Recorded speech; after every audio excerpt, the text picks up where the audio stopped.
Հիմա կներկայացնեմ 7 համեղ ու հասանելի մթերք երիկամների առողջության պահպանման համար։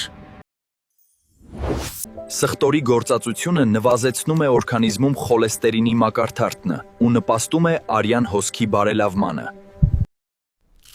Երիկամաքարային հիվանդության կանխարգելման համար շատ արդյունավետ կարող է լինել նաև խնձորը։ Սոխը հարուստ է հակաօքսիդանտներով, որոնք բարելավում են օրգանիզմից տոքսինների դուրսբերման գործընթացը։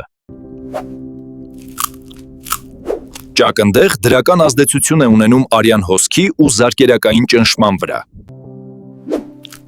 Վարունգի նպաստում է օրգանիզմում միզաթթվի մակարդակի նվազմանն ու տարալուծում է մանր քարերը։ Պարունակում է ֆիտոքիմիական նյութեր, որոնց կարող են տարալուծել ազատ ռադիկալները։ Այս մթերքը հայտնի է հակաօքսիդանտների ու սննդարար նյութերի բարձր պարունակությամբ։